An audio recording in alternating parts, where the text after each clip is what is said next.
అంటే తెలుగుదేశంలో ఒక వాదన పెట్టి దాన్ని బిల్డప్ చేసి దాన్నే ప్రజల్లోకి తీసుకెళ్లేటువంటి ఒక సంస్కృతి ఉంది. అందులో భాగంగానే ఇటువంటి వాదన చేస్తున్నారా మీరు? అంటే లేకపోతే మీరు విత్ కన్విక్షన్తో మాట్లాడుతున్నారా? అంటే కొన్ని వాస్తవాలు కొన్ని నిజాలు మనం ఒప్పుకోక తప్పదు. అది తప్పే, అక్కడ తీసుకోవటం కూడా తప్పే. నేనేం కరెక్ట్ అంటలేదు దాన్ని. తప్పైనప్పటికీ తప్పులో కూడా ఏముంది అని మనం ఒకసారి విశ్లేషించుకుంటే అక్కడ ఆ పరిస్థితి ఏర్పడింది కాబట్టి చేశారేమో అనే ఒక అనుమానం అది నిజంగా మనం భావించాలి. చేసిన తప్పును కూడా ప్రతిపక్షం మీద నెట్టేయటం తప్పు అని అక్కడ అనిపించడం లేదు. తప్పు చేసే ముందు ప్రజల యొక్క సంక్షేమం గురించి కొన్ని సందర్భాల్లో కొన్ని నిర్ణయాలు జరుగుతాయి. ఆ నిర్ణయంలో ఎందుకు మిమ్మల్ని అడుగుతున్నానంటే యువర్ ఎ స్పోక్స్ పర్సన్. మీరు అనేక వేదికల మీద పార్టీ గళాన్ని వినిపించాల్సిన బాధ్యత మీకుంది. పార్టీ చేసేటువంటి విధానాలు కానివ్వండి, ఇన్కన్సిస్టెంట్ ఇవి కానివ్వండి, వాళ్ళు అడిగినప్పుడు మీరు పడేటువంటి ఇబ్బందిని పార్టీ వేదిక మీద అంటే మీ అధ్యక్షుల వారికో లేకపోతే మీ పాలిట్ బ్యూరోకో ఇవన్నీ చెప్పి అయ్యా మేము బయటికి వెళ్తే మాకు ఇబ్బందులు ఎదురవుతున్నాయి, మేము వాదించలేకపోతున్నాం అనేటువంటి వాదన ఏమన్నా మీరు వినిపించారు? మాకు అన్ని నిజాలు తెలుసు కదా. ఇప్పుడు మీరు అడుగుతున్నారు, నేను నిజాలు చెప్పేసే కదా.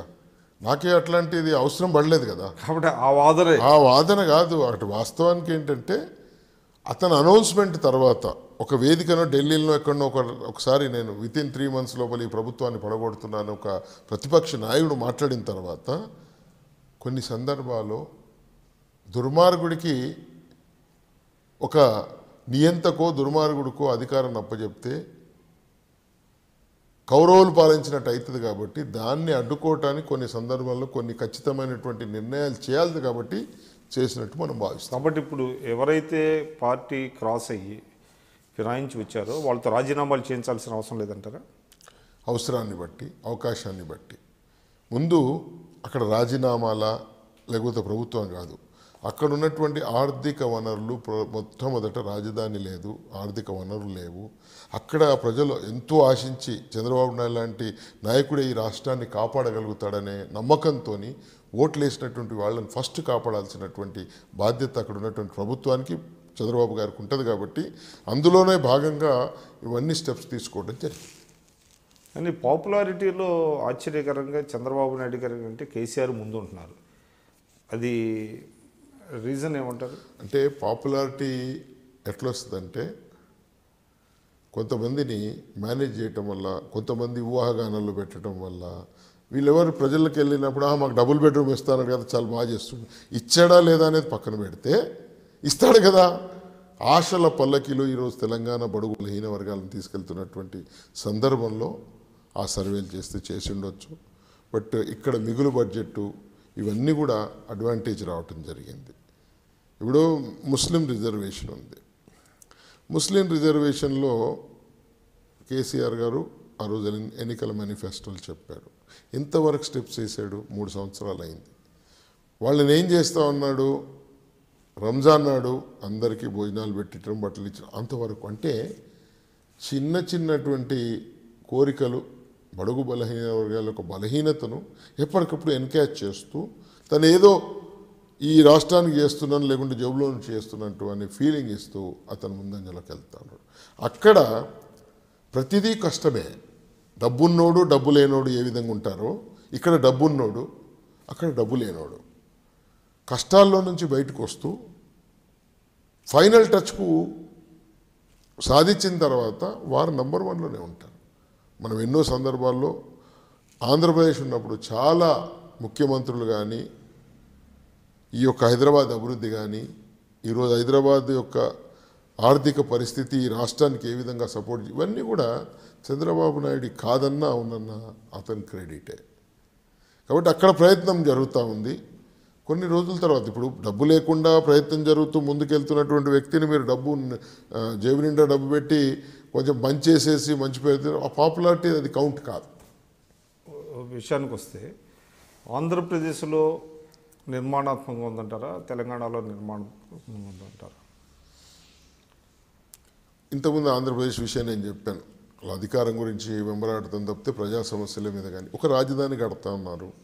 రాజధాని కడుతున్నప్పుడు మనం శత్రువు పిలిచి ఇంటి శంకుస్థాపనకు పెడితే శత్రువు కూడా వచ్చేసి పక్కన నిలబడి అతని మనసులో ఏదున్నా రాజధాని ఆహ్వానాన్ని కూడా తిరస్కరించి నేను రానని చెప్పి చెప్పటం వల్ల ఆ కమిట్మెంట్ ఏంది అనేది అక్కడ ఉన్నటువంటి రాజకీయ పార్టీలు మనం చూసుకుంటే వారికి కమిట్మెంట్ లేదు, కేవలం అధికారం గురించి విమలాడుతున్నారు అనేది మనకు అక్కడ స్పష్టంగా తెలిసింది. ఇక్కడ విషయానికి వస్తే అది నిర్మాణాత్మకమా లేకపోతే అధికారం గురించి ప్రయత్నం చేస్తున్నాడు అనేది మనం అక్కడ ప్రజలకు వదిలేద్దాం ఆలోచన. ఇక్కడ మేమందరం కూడా ఆశపడ్డాం, సరే తెలంగాణ వచ్చింది, మనకు తెలంగాణ వచ్చిన తర్వాత మనం అన్ని విధాలు కూడా సౌకర్యాలు కానీ అన్ని విధాలు కానీ మనకు బాగుంటుంది. ముఖ్యమంత్రి గారు నిలబడేసి ఆయన క్యాంప్ ఆఫ్ ఇదొక చెరువులాగా ఉంది, దీనికి ఇప్పుడు కూడా చెరువు కంటిన్యూ అవుతుంది అంటే తన యొక్క విధానాన్ని ప్రజా సంక్షేమం గురించి మనం చూసాం.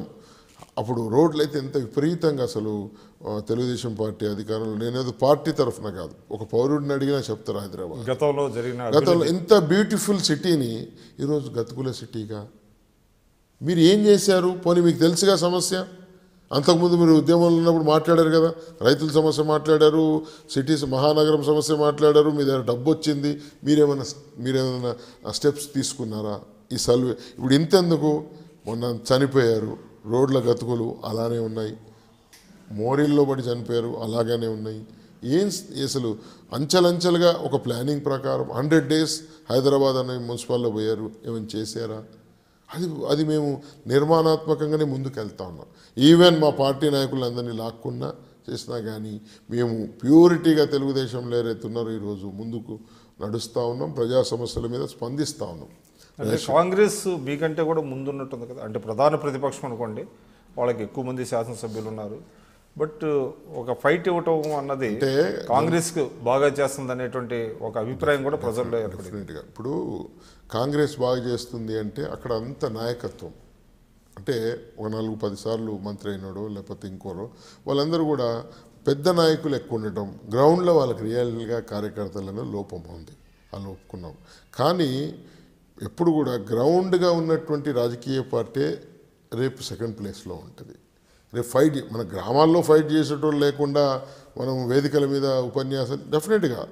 ఇప్పుడు మీరు ఒక ప్రోటోకాల్ తీసుకుంటే ప్రోటోకాల్ ఉన్నటువంటి నాయకుడికే మీరు చూపిస్తారు కాబట్టి వాళ్ళు ముందంజలో కనిపిస్తారు. ప్రెస్లో ఏది వచ్చిందో లేకపోతే టీవీలలో ఏది చూపించారో అదే కరెక్ట్ అనుకుంటాం. అందరూ నాయకులు, పెద్దోళ్ళందరూ నాయకులు ఒక వేదిక మీద ఉంటున్నప్పుడు డెఫినెట్గా వాళ్ళు ఎక్స్పోజ్ ఎక్కువ అవుతారు. ఇక్కడ మా దగ్గర ఏమైందంటే కొంచెం మాకు నాయకత్వ లోపం కూడా ఉంది. నాయకత్వంలో సీనియర్లందరూ వెళ్ళిపోయారు. మా కార్యకర్తలు ఈరోజు పార్టీని కాపాడుతూ ఉన్నారు. ఎప్పుడు కూడా కార్యకర్తలు కాపాడేటటువంటి పార్టీ ముందంజలో ఉంటుంది. గ్రామాల్లో వాయిస్ మాకు ఈరోజు కూడా ఉంది. అంటే ఒక వాదన అయితే ఉందండి, అంటే ఎప్పుడైతే మీకు ఎన్నికలు ముగిసిన తర్వాత ఆయన రాష్ట్రానికి చంద్రబాబు నాయుడు గారు ఆంధ్రప్రదేశ్కి సీఎం అయిన తర్వాత తెలంగాణ యూనిట్ని లోకేష్ పర్యవేక్షణలో ఉండటం వల్ల లోకేష్ మొత్తం తెలంగాణని చూడటం, దాంతో సీనియర్ నాయకులు చాలామంది అంటే ఒక అన్కంఫర్ట్గా, అంటే నిన్న కాక మొన్న వచ్చినటువంటి లోకేష్ దగ్గర మనం ఈ విధంగా మనం చేయాలా, మనం వెళ్ళి ఆయనతో దగ్గర కూర్చొని మాట్లాడితే ఆయన వ్యూహాలు మనం అమలు చేయాలా అనేటువంటి దీంతో చాలామంది వెళ్ళిపోయినట్టుగా కనపడుతుంది.